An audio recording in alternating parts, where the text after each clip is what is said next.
Hello, everybody, and welcome. We're happy you could join us today for this webinar.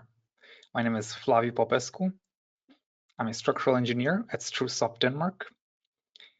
Together with Joni Huttonen from Strusoft, Finland, we will be your hosts today for this presentation for a very interesting project in Sweden. It is a steel project, and we hope you will enjoy. Unfortunately, Siavash Ehsanzamir could not join us today, even though it was planned.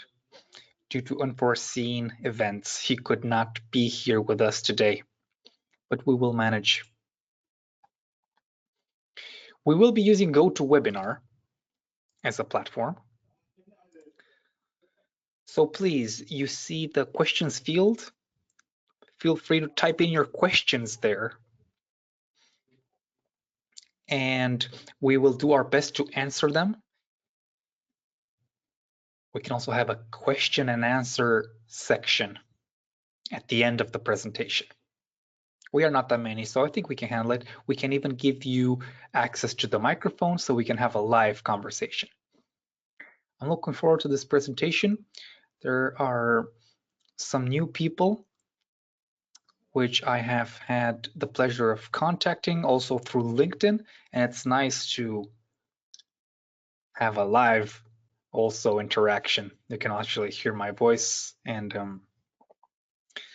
we can meet in this way.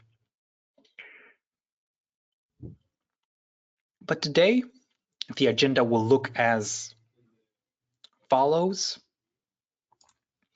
We will have a little bit of steel design theory. That will be my colleague Joni, who will make that presentation.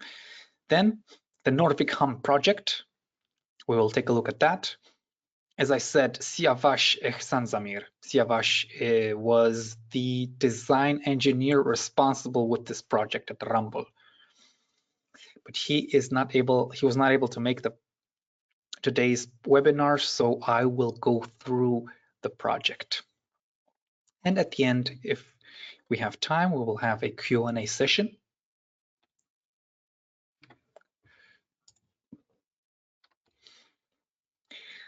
I would like to start by introducing Strusoft, our team, and who we are.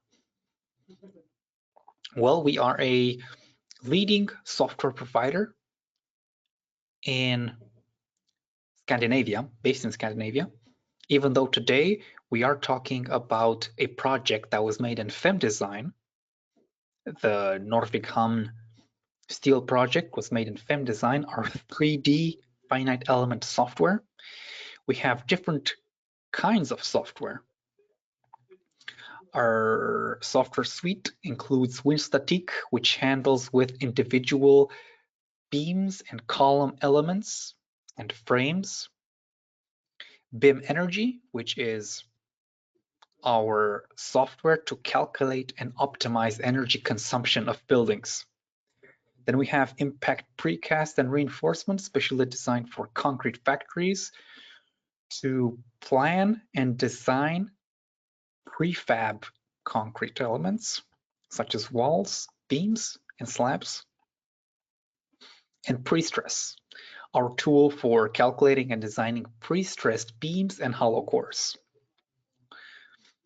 We have more than 10,000 users. As you can see, a high concentration of users in Northern Europe, in Scandinavia. We also have users around Europe, also some users in Northern Africa and even Asia. We are an international company. We are based in Sweden, where we have 3 offices, including our headquarters in Malmö. We have 3 offices in Denmark, and as you can see, we have offices around the world. The most recent one in Finland.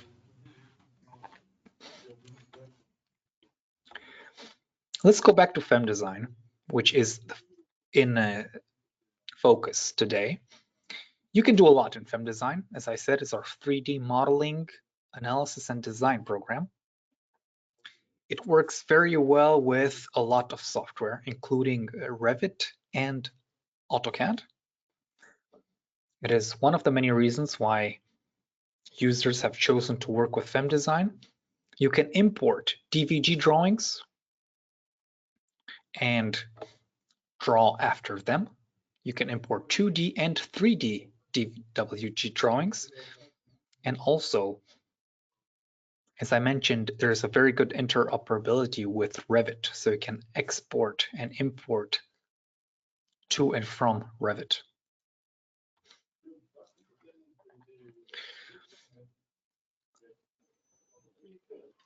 Today's focus is on steel.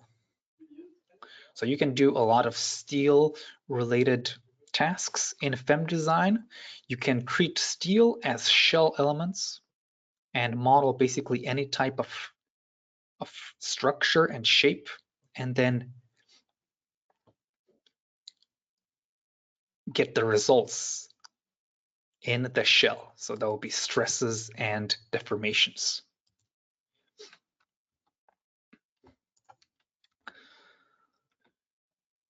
The cracked section analysis for concrete design is a very powerful tool.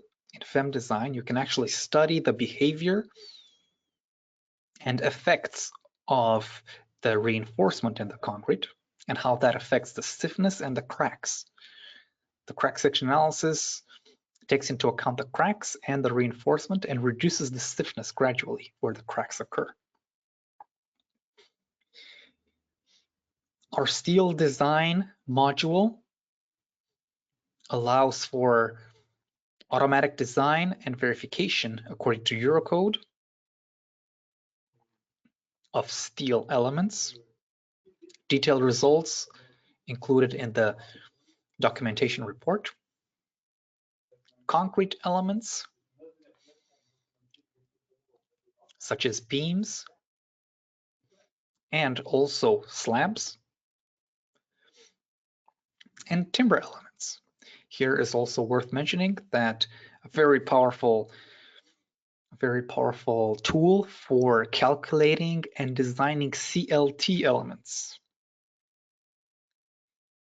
has been developed and in use and already used in very large projects around the world. I will show you our website, www.strusoft.com. There you can find our FEM-Design software and projects that it has been used around the world. I have to say CLT is becoming more and more popular and more common in structures, as well as timber structures.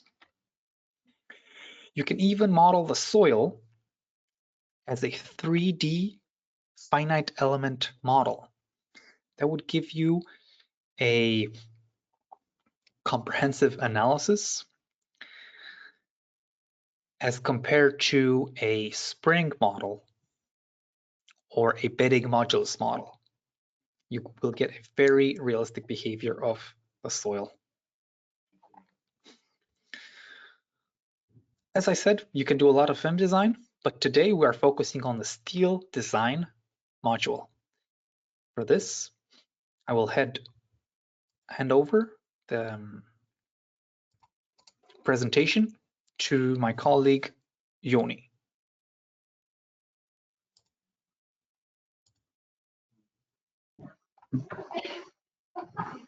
Hi, Joni. Hi.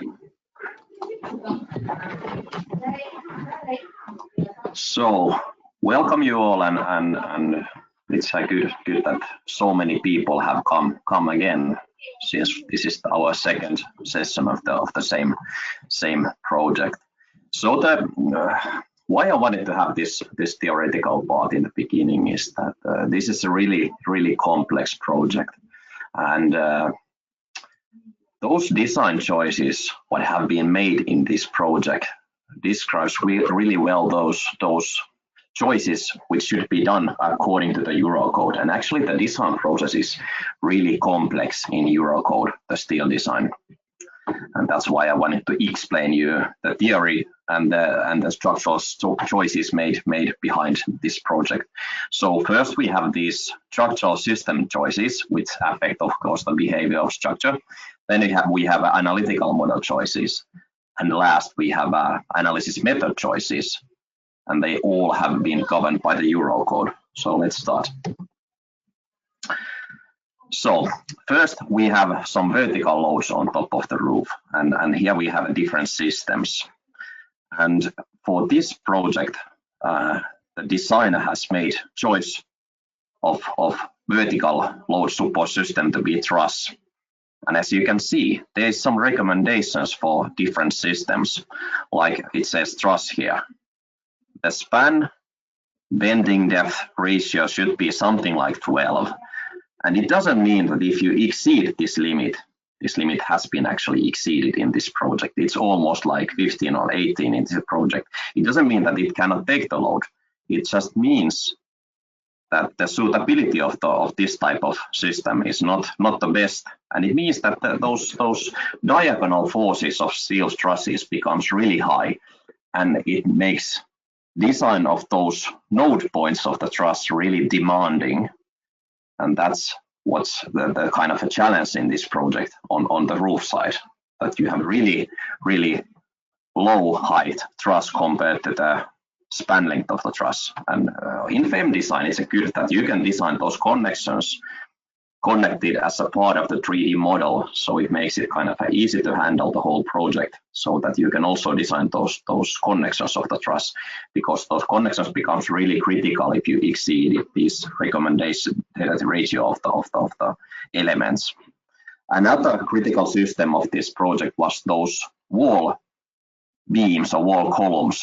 The wind load is really high because this is a coastal region, and if you look at the span length recommendation of the beams, the wall columns are actually beams because they take mostly the wind load. The span depth ratio is something like 20 to 30, and it might be also good that you have used the welded beam here because the wind loads are so high, but we are kind of on the outer limit of the hot rolled beams on those wind load columns. And also for the roof, it might be also reasonable to take the space frame, but for simplicity's sake, we have selected the truss here. And usually, okay, the span length is not the limiting factor here, but it's the depth length ratio which makes this demanding. Okay, so let's continue. Then you have your lateral load support system. So this means that that system which takes the wind loads to the foundations. And if you can see that the moment resisting frame, this is for the normal buildings. It says that it's 20 stories, but this is like an open bay type of structure. So actually these limits does not apply here. The actual height of the story is something like 10 or 12 story building. But in this case, because we don't have these intermediate floors and we don't have these floors and many bracing, so actually this rigid frame is not applicable very good here because it's an open space. So that's why it has to be like a full brace or partly braced frame, like this second option here. So that's why it has been selected. And also due to high wind loading and really narrow building. It's a narrow building which is really high. So, and you see there's many subtype of frames also that you can, how you place these diagonals. But in normal buildings, you should always follow these rules, like those residential buildings or office buildings. Okay, then the designer has been made choice that how we stiffen this building. And usually the buildings are divided into two, that you have a sway system, like this lower part of the picture, or then you have a non-sway system, like this one. And the non-sway means that that usually the columns does not transmit the wind loads to the foundations. And this is more complex than if you just look at the structure, especially when you have a high wind loading and open base and stuff like that.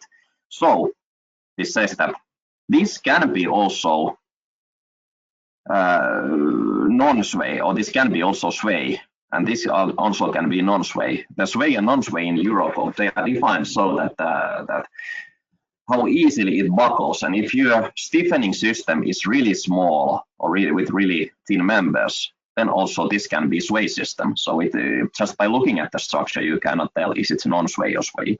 And we look later how Eurocode classifies these. But it's based on the total stability of the frame, and it's sensitive to the global buckling modes. That's the actual definition of the sway and non-sway, not by looking at the frame. So this also can be non-sway, and this can be like a sway if you have a really flimsy stiffening system. And in here, it's the case that the stiffening system is really challenging to do, and even with the stiffening systems, the deformations can be really high. And also, you have to know the connection stiffnesses in the project, because it also reduces the stiffness of the total building. And you, as I said, in FEM-Design, you can analyze the stiffness of the steel connections, but also the uplifting of the foundations, which has been used here. And it has showed that in this project, the uplifting of the foundations and foundation slabs plays a significant role in this non-sway sway classification of the building. Okay. Then we have a different type of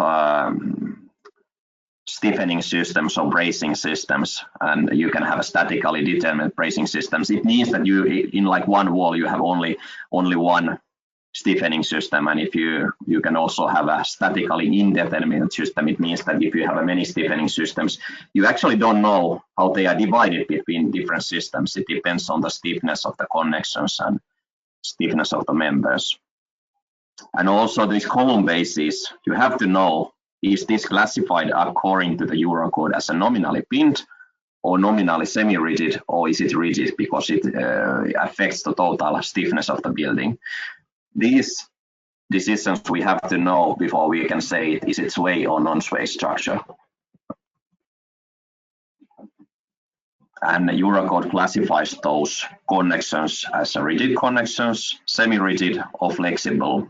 And actually, how high the loading in the connection is also makes difference in connection classification. So actually, how highly it's loaded. If it's close to the yielding limit, it can be like semi-rigid or even flexible. So, but the good thing that you can calculate these type of connections, what has been shown here with the FEM-Design, and the FEM-Design will tell you whether it's rigid, semi-rigid, or flexible, and also will update the exact stiffness of the connection back to the model. Especially in this case, those foundation connections, so you know, is it sway frame or non-sway? Should I apply the second order analysis or first order analysis in the design of the structure? And even in basic Eurocode, in clause 5.2.1, it says that these connection stiffnesses should be taken into account. Then we have those analytical model choices. And Flavio already discussed a little bit about this, that in FEM-Design, you can model and design normal steel beams as shown here as a shell element. And it might be the better solution to use shell model. And we have also the same as with those structural system choices, you have this height and span length ratio. And if you look at this, there are areas where actually this says this is for 3D phenomenon. So actually this should be like a beam model. The beam model has a really good application ratio here. And then this is called thick shell or shell. So it's a really good area to apply the beam model here. And if you have really high beam and low span length, there you can use your shell models. So actually the shell model is not the best used when if the beam is really long. Actually the shell model is more inaccurate model. So it depends your span length ratio, what kind of model do you want to use in. But in FEM-Design, it's just one click you can select different kind of analysis model in your structure. So beam model can be converted to the shell model and vice versa, depending on your span length ratio. So if beam is really low span and really high, you cannot use beam model, you should use shell model. and you can do that in FEM-Design. Then you can have different kind of analysis method choices. So you can have a materially linear analysis and materially non-linear analysis. So there's yield limit, and especially in this project, this is really important that you also can have geometrically non-linear analysis. It means that if the wind load pushes the structure to the one direction, those deformation of those nodes will increase the bending moments in the foundations. And then you should apply the nonlinear analysis, geometrically nonlinear analysis according to the Eurocode. So let's look how it goes. But before you decide it, you have to know the eccentricities which should be implemented in the model. And you have a 4 type of imperfections in Eurocode, but I have only put 3 most important ones here. Actually, the 4th one is the imperfection of the connections, what have not been shown here. But the first one is called sway, and it basically just means that the building is not perfectly vertical. Okay. Then you have a bow imperfections. This means like compression braces or compression of non-sway columns. You should include the imperfection in the middle. And usually these bow imperfections, they are included in the buckling curves. But it might be cases that you have to also implement these in your global model. And the 3rd type is bracing imperfection. This means that if you have a roof truss, like you have roof truss in this project, roof truss is not always, the upper chord is not perfectly straight. So it can be modeled as an eccentricity in the middle of the truss. And there you have your loading to your bracing system. So if you have a roof trusses here, and you have a bracing system on the roof, you can look at the Eurocode clause 533 to calculate the stiffening loads to the bracing system, do the wind loads and do the snow loads. So basically 3 main types of imperfections what you should be included in the model. So how the sway system and non-sway systems are distinguished from each other. So the answer is alpha critical, which means that the global instability. So if this is like the building frame, it can be like this building or any building. So this is the first buckling mode. And this alpha critical means that what is the critical factor for all the loads in this load case when the stability is lost. So it means that if I double the loads, stability is lost, then the alpha critical is like 2. If I have to multiply the loads by 10 because global instability, then the alpha critical would be 10. And bear in mind that this is only the critical factor, not the actual buckling resistance. So there's no any reductions, buckling curves or anything. So it's a elastic instability. And it's defined on Eurocode clause 521. And in FEM-Design can help you really a lot. You just run normal stability analysis on your building frame with the connection of the stiffnesses, and FEM-Design will give you this alpha critical as a result of that analysis. So you are looking at the global buckling mode and what is the alpha critical. Alpha critical can be approximated with this really simple formula for sway frames, but this is just an approximation. So better solution would be to use the FEM-Design stability analysis, which will include those stiffnesses of the connections. So this is the whole flowchart of the Eurocode steel design process. On the first glimpse, it might look really complex, but if you look it more closely, it actually ain't that complex.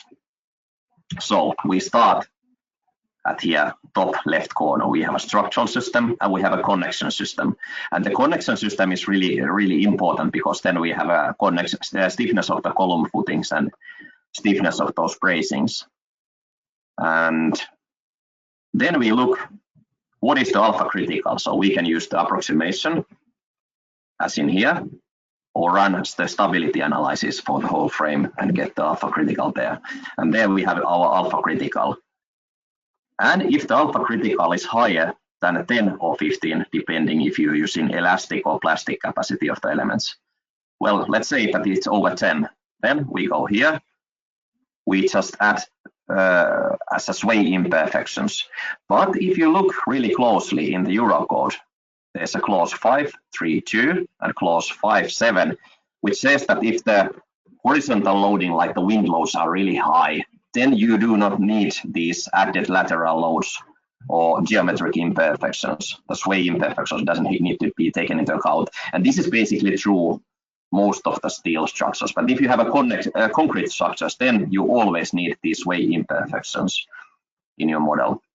And then you just use your first order analysis. So this can be called like non-sway structure. So this is really non-sway. It doesn't matter how your diagonals are there, or you have to know your alpha critical and your vertical and horizontal load ratio, and then you can call this that this is non-sway frame.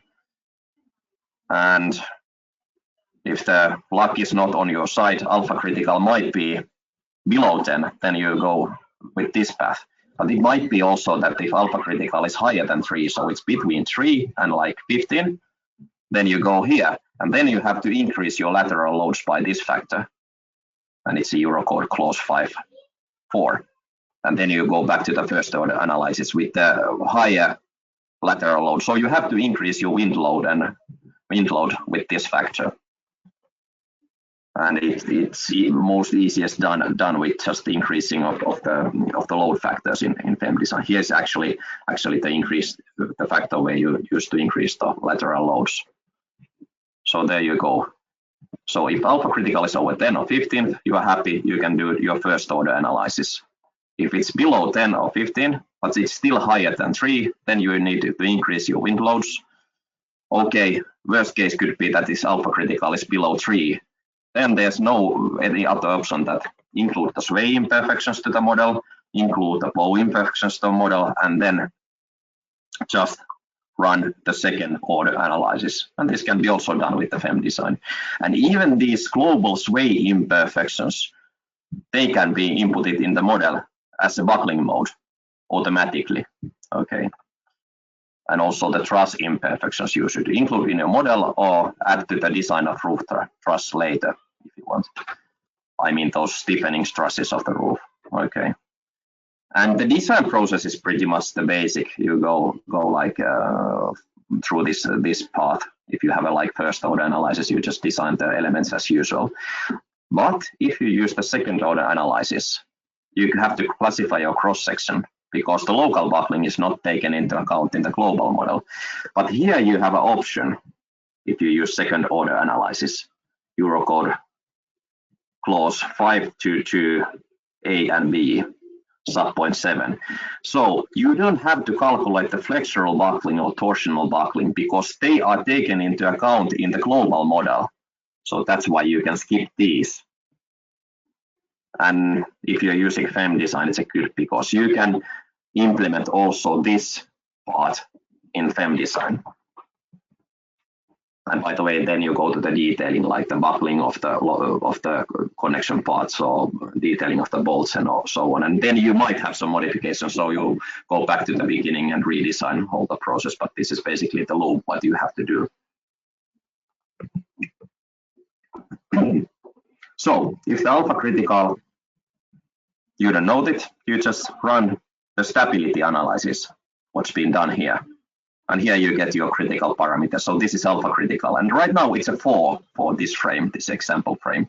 So it means that we have to increase the wind load because it's a higher than 3, but it's below 10. Okay. So we can use this one. And you can just simply increase the wind load of your frame if your alpha critical is higher than 3, but below the 10. So it's really easy to implement. Then if you have to run your second order analysis, if the alpha critical is below 3, it's really easy to include the imperfections on your model. Like you see here, you can just include the buckling shape really easily just by one click on your model. Just select the buckling mode which corresponds to the global buckling mode and add that one. And lastly, when you design your elements in FEM-Design, you can select these ones.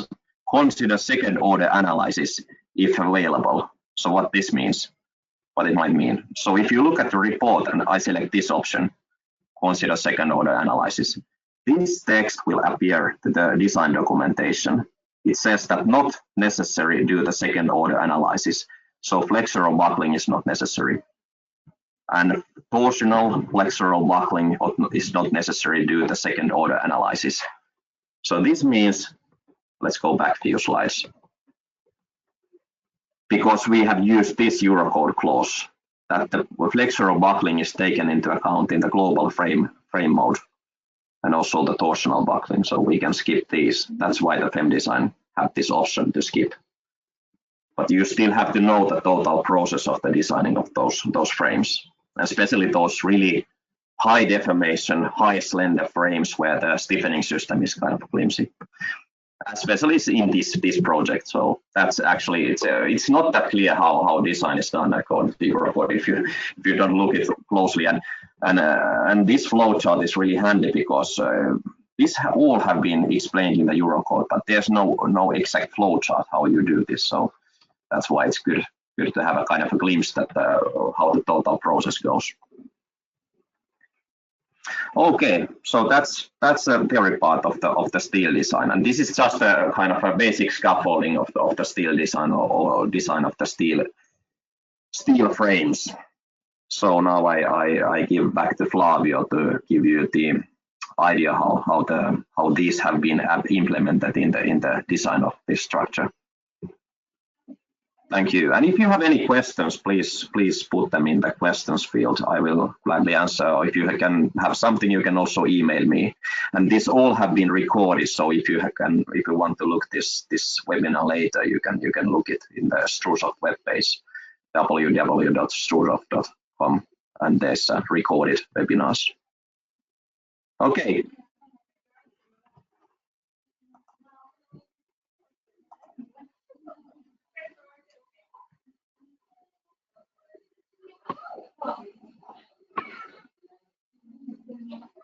Okay, thank you, Joni.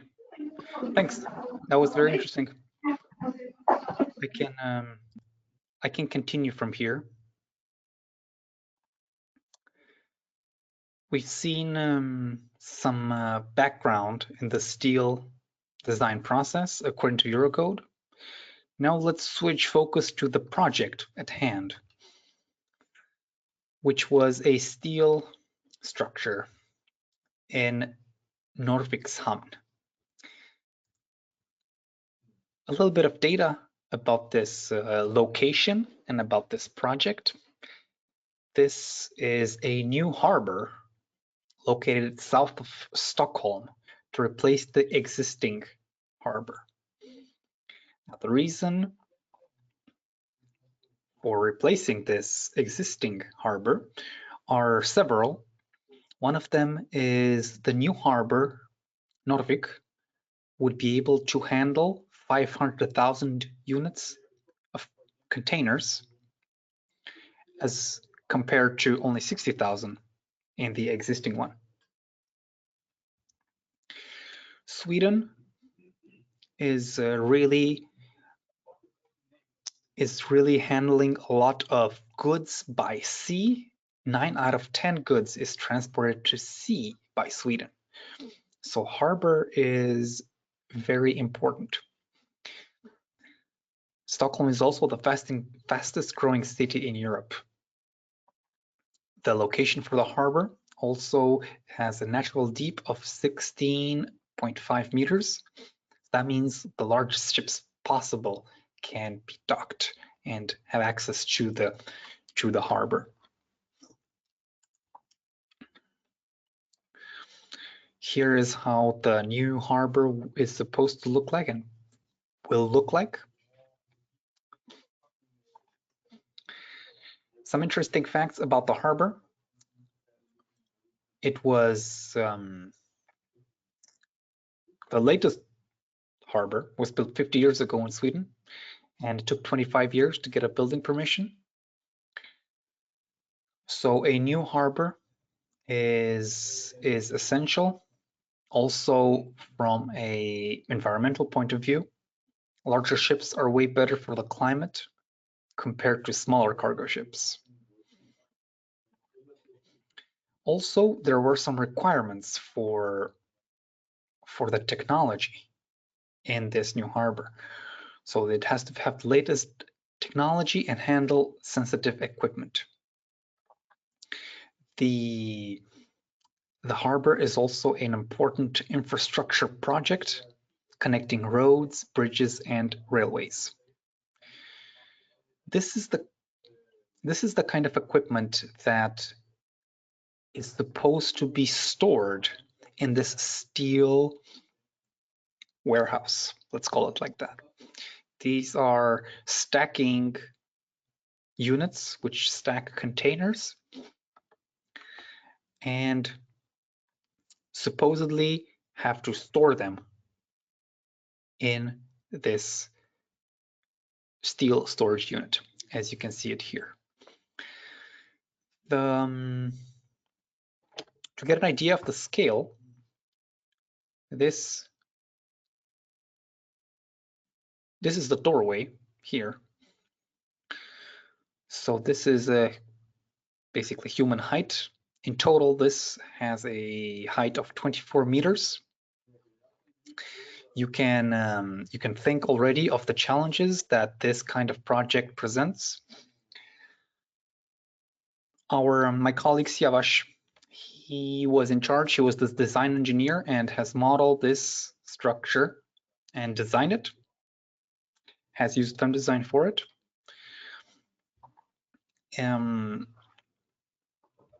We can see that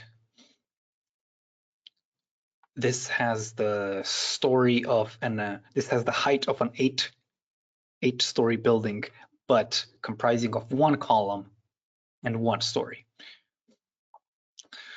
So some decisions and some challenges were presented. Is it sway or non-sway? So sensitivity analysis has been performed to test different boundary conditions. This structure has also been designed as to allow expansion in the future. The wind loads, as a coastal location, the wind loads have had a very big impact on the deformations. An initial calculation showed a deflection of 1 meter. So the challenge was, of course, to control those large deformations due to lateral forces, in this case, coastal winds.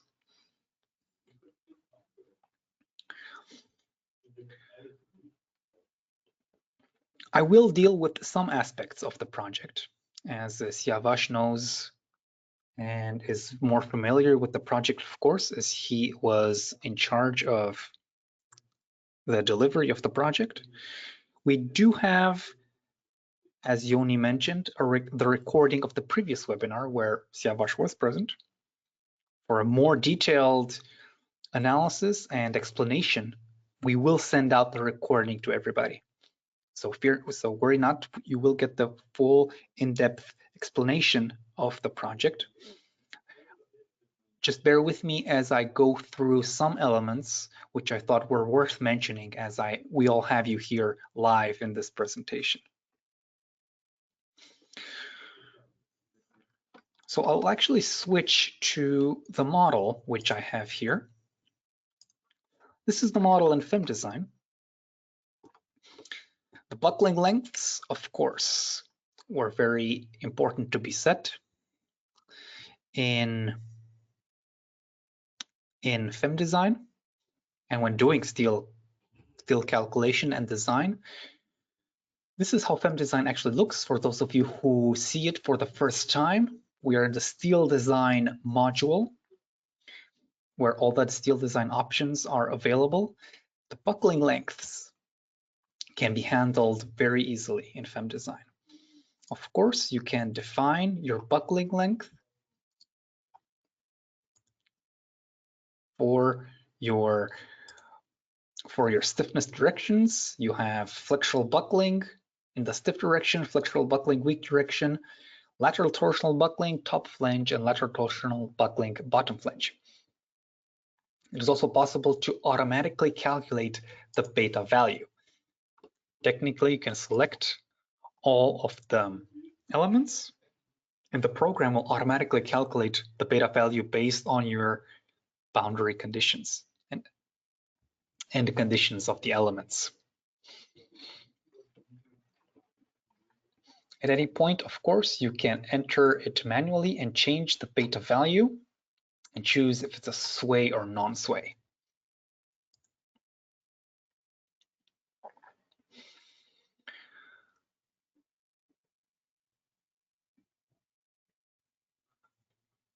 I'm going to switch back and forth between this model and the presentation, so I keep on track with what I have decided to show you.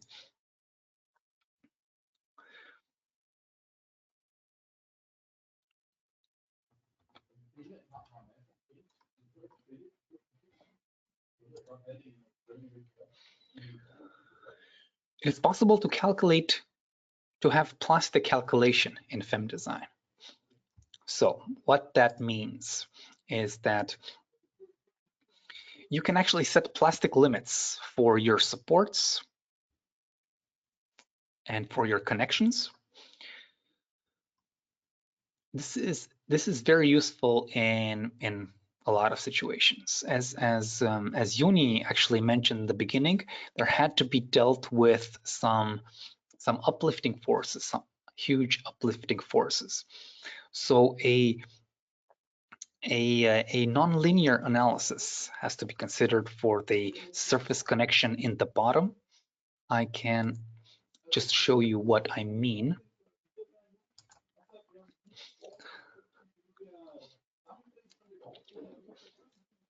You can see that the surface supports and basically line supports and point supports as well work with degrees of freedom, and you can set the stiffnesses in compression and tension.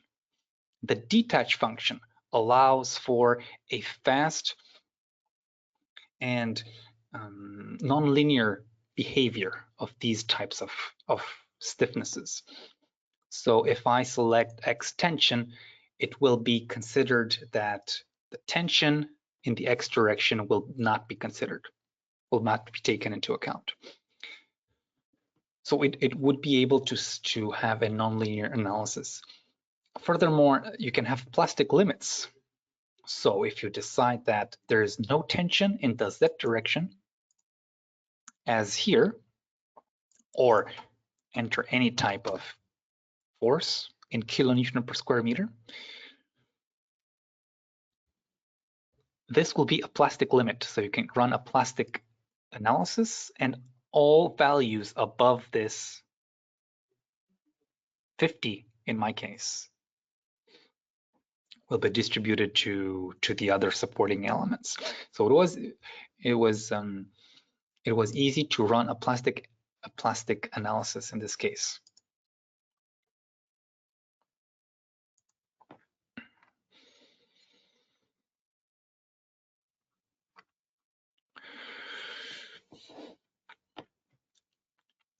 The stability was ensured. We discussed that there were high lateral forces due to wind loads. So the stability was actually ensured by a bracing system, as you can see here in the model. Trapezoidal sheets are also considered and allowed to be used as stiffeners in Sweden. So that was used as well. They were modeled as a semi-rigid diaphragm.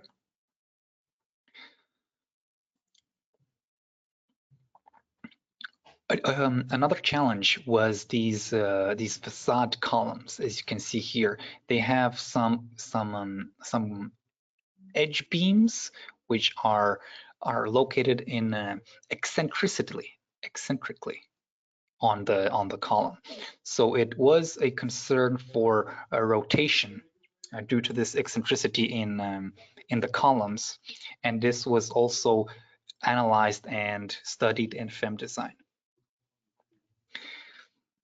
As I said, the stability was ensured by this bracing system, and where this wasn't the case, the corner joints also ensured stability. So I want to talk a bit about the joint connection. in FEM-Design, it is actually possible, and for this I will use a separate model. It is actually possible to define joints and calculate the rotational stiffness of these joints according to Eurocode.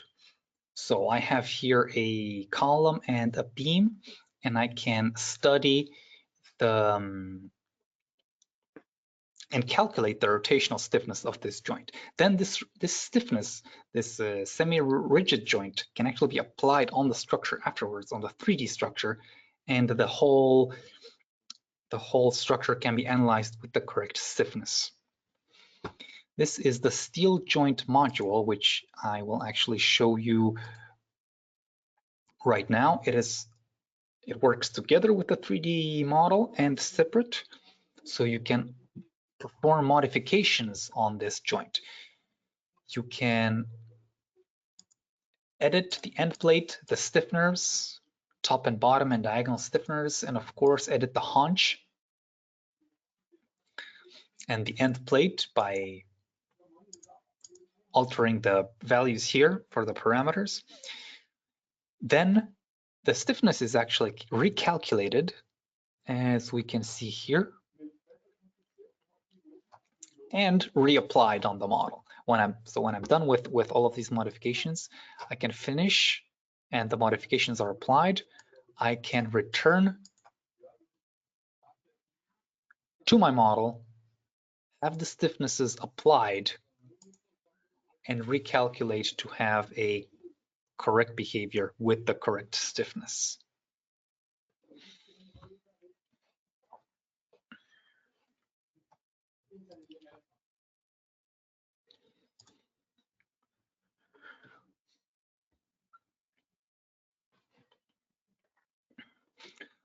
So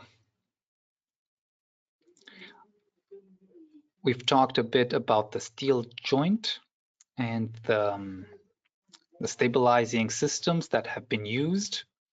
Here are some actual pictures from the site, from the building phase.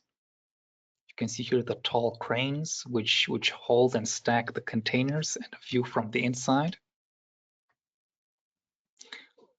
Now this is a good representation of how you can see the uplift forces. I do not have the result file, unfortunately, so I cannot show it to you on the model, but I have these screenshots from Siavash, so I can see how the uplift was an issue. What is presented as a red here would be uplifting forces, and are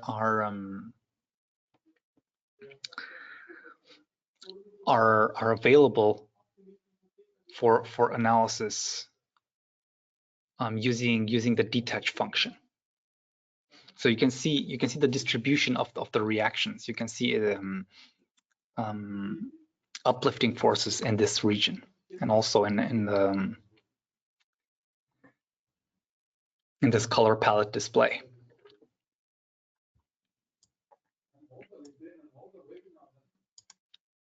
So the steel joints have been calculated.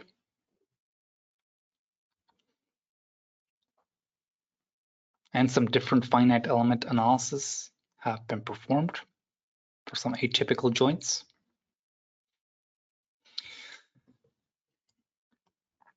Yes, okay. I think that was what I wanted to show you. I also want you to be aware that I will send the recording of the previous presentation where Siavash goes more into detail, and you will have that as well. I was talking about our main website, which is truesoft.com. Here you can see all of our design modules and an overview of the program. Here's the steel design module and the timber, as we talked also about CLT, which is very interesting. You can go to Get Started Now and apply for a trial license. if you're not using the program already. Just fill out the form and submit, and you can receive a trial license so you can test the program. What we do is, of course, we can sit down. You can contact us. Let me put our contact information here. Please contact us by email, and we can also sit down and maybe have a conversation about your projects. And together with the trial wiki, you can actually model your project and see how you can use FEM-Design to solve your tasks.